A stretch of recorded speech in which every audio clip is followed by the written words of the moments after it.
नमस्कार दोस्तों, आप सभी का स्वागत है टेक्नोलॉजी कीड़ा चैनल में। और इस वीडियो में आज हम लोग WPF में डाटा बाइंडिंग के बारे में जानेंगे कि डाटा बाइंडिंग हम लोग कोड बिहाइंड फाइल से कैसे कर सकते हैं।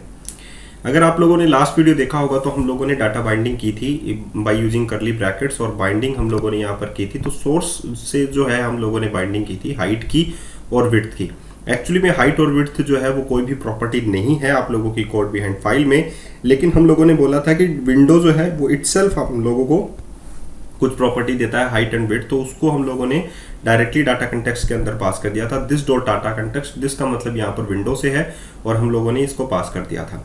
अब हमारे पास था कि जो अपडेट होता है वो हमारा एक्सप्लिसिट था और प्रॉपर्टी चेंज था और नन था, कुछ ऐसे थे। तो एक्सप्लिसिट में हम लोगों ने क्या किया था कि बाहर से जब मैं बटन क्लिक करूं तब ये चेंज होनी चाहिए। तो एक्सप्रेशन बाइंडिंग के जरिए मैंने क्या किया था, बाइंडिंग एक्सप्रेशन, ये जो हाइट टेक्स्ट है वो हमारे नेम प्रॉपर्टी है हाइट टेक्स्ट की, उसमें मैंने किया था गेट बाइंडिंग एक्सप्रेशन, ठीक है। और यहाँ थी ये कि जो हाइट टेक्स्ट बॉक्स है वो उसकी टेक्स्ट प्रॉपर्टी है, ठीक है। लेकिन हम लोगों ने उसमें हाइट से उसको बाइंड कर रखा था विंडो प्रॉपर्टी के साथ। तो अगर हम लोग यहाँ पर कोई भी चेंजेस करेंगे तो वो डायरेक्टली कहाँ पर चेंज हो जाएगा, विदाउट फोकस लॉस हुए हम लोगों का चेंज हो जाता था अपडेट सोर्स करने के बाद में, ठीक है। जैसे ही हम लोग बटन क्लिक करते थे तो वो चेंज हो जाता था। तो यहाँ पर एक्सप्लिसिटली हम लोगों ने किया था और एक प्रॉपर्टी चेंज था कि फोकस लॉस्ट होने के बाद में आप लोगों की वैल्यू जो है यहाँ पर अपडेट होती थी विड्थ की। तो इस प्रकार हम लोगों ने बाइंडिंग की थी यूजिंग करली ब्रैकेट्स। अब हम लोगों को यही बाइंडिंग जो है इसमें भी करनी है कि हम लोग जो है यहाँ पर मैं एक कोर स्टैक पैनल लेता हूँ उसमें, ठीक है। और स्टैक पैनल लेने के बाद में मैं यहाँ पर लेता हूँ एक टेक्स्ट बॉक्स कंट्रोल। तो यहाँ पर मेरे पास है टेक्स्ट बॉक्स कंट्रोल और उसका जो नेम प्रॉपर्टी है वो मैं दे देता हूँ फर्स्ट, ठीक है, फर्स्ट वन, या हम लोग दे देते हैं नेम टेक्स्ट। इसकी जो वैल्यू है वो मैंने क्या दे दी, नेम टेक्स्ट, और इसको मैं बंद कर देता हूँ, ठीक है। दूसरा जो टेक्स्ट बॉक्स है वो मैं दे देता हूँ text block, text block, okay. And इसको मैं इसकी प्रॉपर्टी दे देता हूं X name equals to result block, ठीक है। तो एक तो होता है कि मैं इस टेक्स्ट बॉक्स में जो भी लिखूं वो यहां पर आ जाए, ठीक है। तो यहां पर हम लोग जैसे ही लिखते हैं टेक्स्ट और यहां पर हम लोग डालते हैं बाइंडिंग, यहां पर हम लोग जो टेक्स्ट बाइंडिंग है वो हम लोग यहां पर डाल देते हैं जो नेम है, जो टेक्स्ट है वो एक्चुअली में मुझे बाइंड करना है एलिमेंट नेम इक्वल्स टू, मैं यहाँ पर डाल देता हूँ नेम टेक्स्ट। तो मैं कुछ ऐसा जो है वो बाइंडिंग के अंदर करता हूँ। तो यहाँ पर आप लोग देखिएगा कि जो बाइंडिंग है वो हमारी किस प्रकार हो जाती है। ये लास्ट वीडियो में शायद मैंने आप लोगों को बताया था कि यहाँ पर पाथ इक्वल्स टू दिस आ जाता है, पाथ इक्वल्स टू टेक्स्ट, ये प्रॉपर्टी, सॉरी ये तो लिखना ही भूल गया मैं, पाथ इक्वल्स टू, एक्चुअली में हम लोगों ने पाथ तो लिखना ही भूल गया। तो डेफिनेटली यहाँ पर हम लोगों को क्या लिखना है, पाथ इक्वल्स टू, हम लोगों को किससे बाइंड करना है, टेक्स्ट हम लोगों को चाहिए इसका, ठीक है। और एलिमेंट नेम क्या आ जाएगा इसका, नेम टेक्स्ट। तो ये प्रॉपर्टी है जो हम लोगों को बाइंड करनी है। अब हम लोग ये टू वे बाइंडिंग थी जो लास्ट वीडियो में भी मैं बता चुका था आप लोगों को। अब हम लोगों को यही चीज कोड बिहाइंड से भी, ये जो चीज हम लोगों ने बाइंड की है ये हम लोगों को कोड बिहाइंड से बाइंड करनी है। तो मैं यहाँ पर कुछ भी लिखता हूँ जैसे तरुण, तो यहाँ पर देखिए नीचे आ जाता है तरुण, ठीक है। तो ये लास्ट वीडियो में हम लोगों ने देखा ही था। अब मैं यहाँ पर ये कह चाहता हूँ कि मुझे टेक्स्ट इक्वल्स टू बाइंडिंग ये नहीं करना है, मुझे कोड बिहाइंड से ये चीज़ बाइंड करनी है। तो फाइनली मैं उसके लिए क्या करूँगा, मैं यहाँ पर ये लिखूँगा जो इसकी फाइल है, इसमें जो डाटा कॉन्टेक्स्ट है इसके बाइंड होने के बाद में मैं यहाँ पर लिखूँगा बाइंडिंग जो है वो मैं यहाँ पर यूज लूँगा। देखिए binding equals to B1 equals to new binding, ठीक है। और मैं यहाँ पर ले लेता हूँ, देखिए दो चीजें होती हैं आप लोगों की जब मैं बाइंड करता हूँ इसको, बाइंडिंग एक्सप्रेशन को। तो एक तो वो होता है जिससे मैं किसको बाइंड कर रहा हूँ, ठीक है, और एक वो होता है जो सोर्स होगा, ठीक है। तो B1 डॉट सोर्स जो है वो आप लोगों का क्या होगा, जो आप लोगों का ये टेक्स्ट बॉक्स है यानी कि नेम टेक्स्ट जो है। तो मैं यहाँ पर ले लेता हूँ नेम टेक्स्ट, नेम टेक्स्ट जो है वो आप लोगों का सोर्स है, ठीक है। और जो आप लोगों का ये जो है ये आप लोगों का रिजल्ट ब्लॉक जो है इस पर आप लोगों की रिजल्ट आना चाहिए। तो मैं यहाँ पर लिख देता हूँ result block dot set binding, और यहाँ पर आप लोगों के पास क्या नहीं चाहिए, एक देखिए ये सारे के सारे ही बाइंडेबल प्रॉपर्टीज होती है। जैसे कि अगर मैं यहाँ पर टेक्स्ट बॉक्स लिखता हूँ ना तो वो सारे की सारी बाइंडेबल प्रॉपर्टी होती है। जैसे कि यहाँ पर दिखा है आप लोगों को टेक्स्ट प्रॉपर्टी, ये सारा बाइंडेबल प्रॉपर्टी है।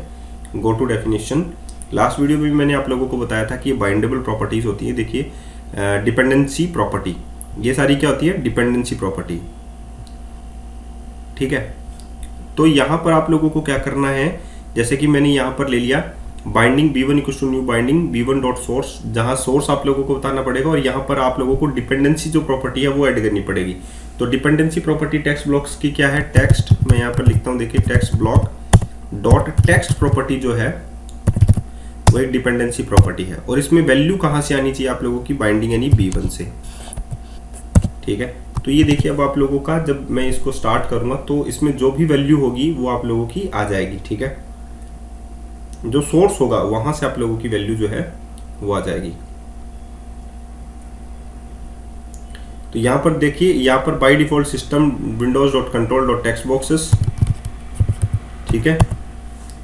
तो ये क्यों आ रहा है आप लोगों के पास, क्योंकि यहां पर हम लोगों ने क्या दिया है, जो प्रॉपर्टी थी वो हम लोगों ने यहाँ पर बाइंड नहीं की है बाइंडिंग से। तो हम लोगों की यहाँ पर प्रॉपर्टी क्या बाइंड होनी चाहिए, टेक्स्ट प्रॉपर्टी,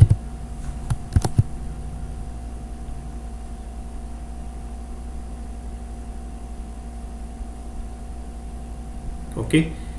तो मैं यहाँ पर जो भी लिखूंगा वो देखिए यहाँ पर भी आ जाता है। तो फाइनली आप लोग यहाँ पर बात समझ में आ गई होगी आप लोगों की, जो मैं लिखता हूँ टू वे बाइंडिंग से हम लोग ऐसे भी कर सकते हैं और सिंपल प्रॉपर्टी हम लोग यहाँ पर भी बाइंड कर सकते हैं। जो इसमें होगा वो इसमें भी होगा। तो बाइंडिंग के अंदर आप लोगों ने टेक्स्ट जो प्रॉपर्टी है वो इसकी बाइंड की है, जो सोर्स है उसकी टेक्स्ट प्रॉपर्टी आप लोगों ने बाइंड की है, ठीक है। और किस में आप लोगों ने रिजल्ट डाला है उसको आप लोग सेट बाइंडिंग करके जो प्रॉपर्टी बाइंडिंग है उसके जरिए आप लोग बाइंड करेंगे, ठीक है। तो ये है आप लोगों का कोड बिहाइंड से आप लोगों ने कि किस प्रकार आप लोग कंट्रोल को बाइंड कर सकते हैं कोड बिहाइंड से। तो ये तो था कि हम लोगों ने एक टेक्स्ट बॉक्स या टेक्स्ट ब्लॉक जो है वो कोड बिहाइंड के अंदर बाइंड किया है और हमारा जो सोर्स प्रॉपर्टी है वो हमारा दूसरा ही कंट्रोल है। अब हम लोग ऐसा भी कर सकते हैं कि जैसे हम लोगों ने कोई जो कंट्रोल है, मल्टीपल जो हमारे पास कंट्रोल हैं जो डाटा को होल्ड करके रखते हैं, जैसे कि लिस्ट बॉक्स है, उसको हम लोगों को बाइंड करना है और हम लोगों को उसको क्लास से बाइंड करना है। तो हम लोग यहाँ पर क्लास भी बना सकते हैं, जैसे कि मैंने यहाँ पर एक क्लास बनानी है, ठीक है। तो मैं यहाँ पर लिखता हूँ पब्लिक क्लास प्रोडक्ट, ठीक है, property prop string name property, ठीक है। तो प्रोडक्ट क्लास है, उसमें मैं नेम प्रॉपर्टी को बाइंड करना चाहता हूँ और यहाँ पर मैं इसको स्टॉप कर देता हूँ। अब मैं इस जो प्रोडक्ट प्रॉपर्टी है उसमें लिस्ट ऑफ प्रोडक्ट्स जो है वो मैं डालना चाहता हूँ। तो यहाँ पर आप लोगों के पास जो है जो इनिशियलाइजेशन है, यहाँ पर आप लोगों के पास प्रोडक्ट की लिस्ट आ जाएगी, ठीक है। तो मैं यहाँ पर बना लेता हूँ लिस्ट ऑफ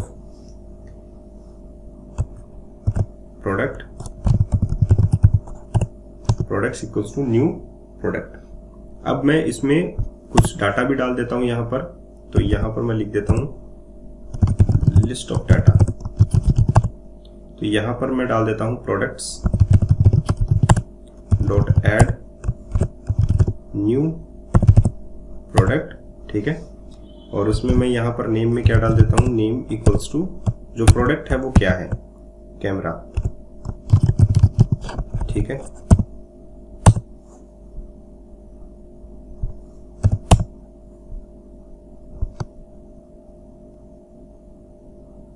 या फिर आप लोग समझ में आ गई होगी आप लोगों की कि ये कैमरा है, ठीक है। दोबारा हम लोग यही लिखना पड़ेगा सिंटैक्स, ठीक है। यहाँ पर हम लोग लिख देते हैं टीवी, यहाँ पर लिख देते हैं मोबाइल, यहाँ पर लिख देते हैं हम लोग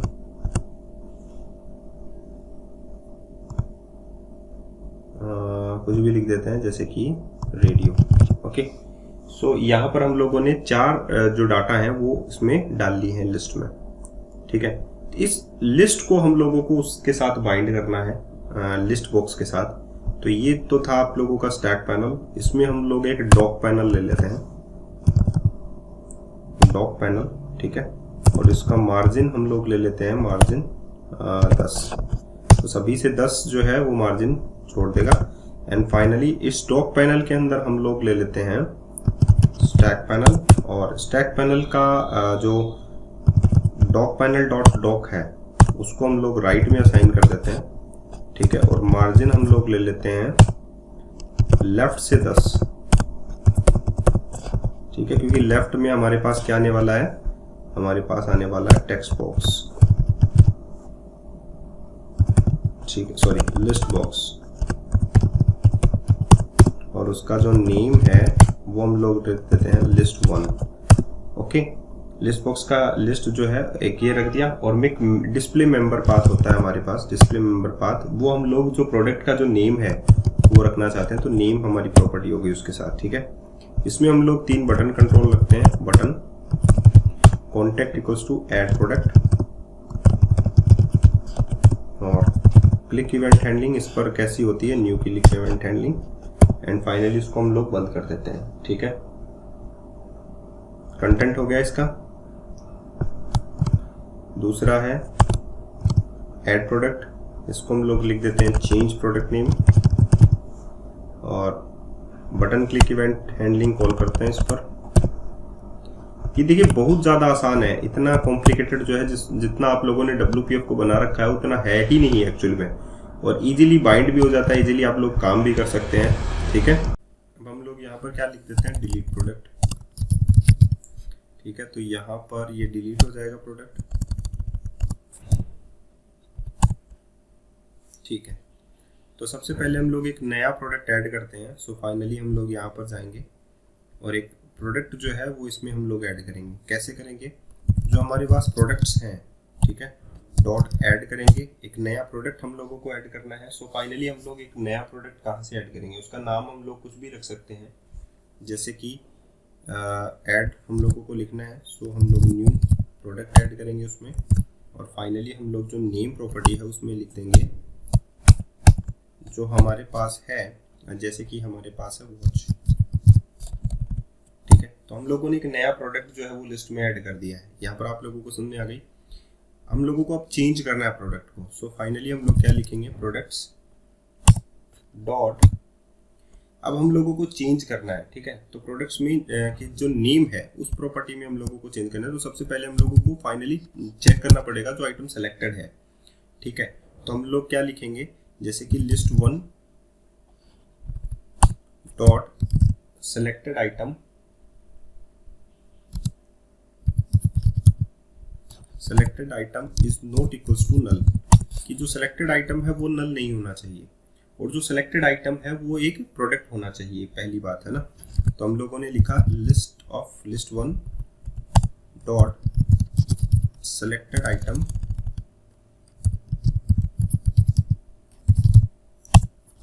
as product, sorry selected item as product dot name, उसके नेम में हमारे पास क्या जाना चाहिए, उसके नेम में हमारे पास हो जाना चाहिए, जैसे कि जो सिलेक्टेड हुआ उसका हो जाएगा इलेक्ट्रॉनिक गैजेट नेम, उसका जो नाम है वो क्या जाएगा, इलेक्ट्रॉनिक गैजेट, ठीक है। अब ये हमारे हम लोगों ने चेंज कर दिया। अब हम लोगों को इसको डिलीट करना है, तो आइटम जो सिलेक्टेड है वो नल नहीं होना चाहिए, तभी आइटम डिलीट होगा। सो यहाँ पर हम लोग यही कर लेते हैं। जो लिस्ट ऑफ आइटम है, यूजर्स में हम लोगों को लिस्ट ऑफ आइटम जो है वो डिलीट करना है। तो हम लोग यहाँ पर क्या लिखेंगे, प्रोडक्ट्स डॉट रिमूव, और जो सिलेक्टेड आइटम है वो ही रिमूव होगा। तो हम लोग लिखेंगे list of 1 dot selected item as product,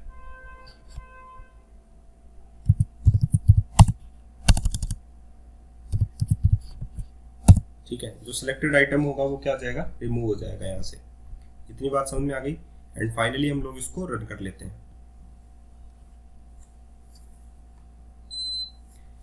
अब जब हम लोग इसको रन करेंगे तो आप लोग देखिएगा कि एक चीज आप लोगों की होगी कि फ्रीक्वेंटली जो है रिफ्लेक्टेड चेंजेस जो है लिस्ट में कब होते हैं। जैसे कि हम लोगों ने यहाँ पर दिया, तो यहाँ पर कोई आइटम ही ऐड नहीं है, लेकिन हम लोग यहाँ से तो आइटम ऐड कर सकते हैं। तो यहाँ पर जैसे ही मैंने लिखा,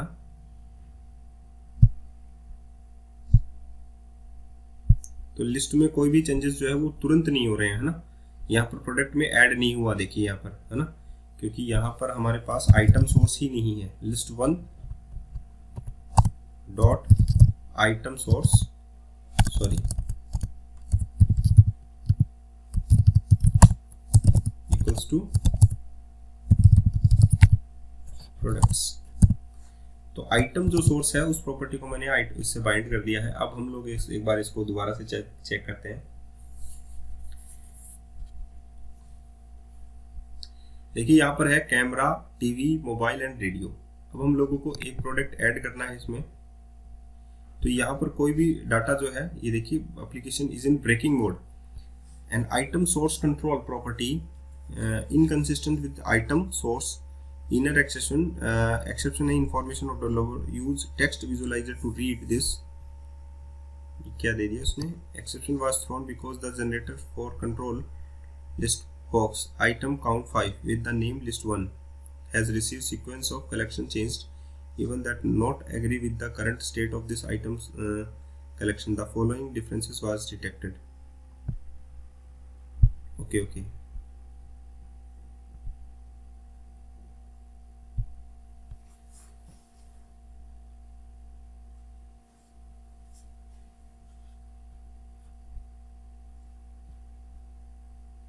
मैं एक बार के लिए दोबारा इसमें देखिए यहाँ पर ऐड करता हूं।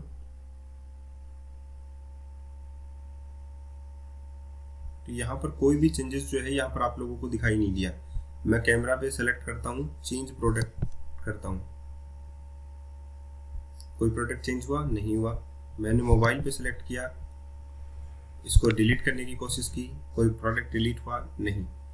तो इसका मतलब क्या हुआ, मैंने तो सब कुछ सही लिखा था, फिर भी ये चीजें जो है वो हैंडल नहीं हो रही हैं। इसका मतलब क्या निकला, तो आपने देखा कि यहाँ पर तो कोई चेंजेस ही नहीं हुआ। लेकिन अगर हम लोग यहाँ पर क्या लगाते हैं, यहाँ पर हम लोग एक वो लगाते हैं, ब्रेक पॉइंट लगाते हैं, ठीक है।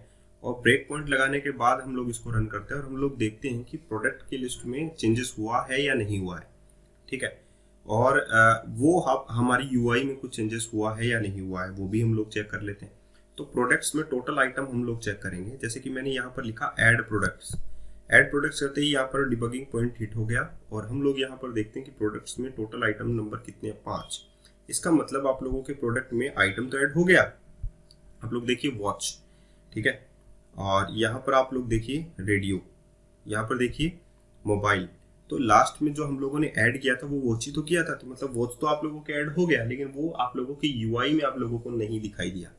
इसका मतलब क्या हुआ, जब भी आप लोग लिस्ट ऑफ डाटा के साथ काम करते हैं, यहाँ पर देखिए लिस्ट ऑफ डाटा के साथ काम करते हैं, तो आप लोगों की लिस्ट में कोई भी अपडेट जो है वो फ्रीक्वेंटली नहीं आएगा, ठीक है। वो अपडेट हो जाएगा लेकिन यूआई में दोबारा से वो चीज़ रेंडर नहीं करेगा। दोबारा से रेंडर करने के लिए आप लोगों को किस चीज़ में इनिशियलाइज करना पड़ेगा, कंस्ट्रक्टर में, जबकि आप लोगों के पास ऐसा कुछ है ही नहीं जो आप लोग इसमें दोबारा से उसे रीलोड कर सकें। तो उसके लिए लिस्ट की जगह अगर आप लोग ऑब्जर्वेबल कलेक्शन ले लेते हैं यहाँ पर,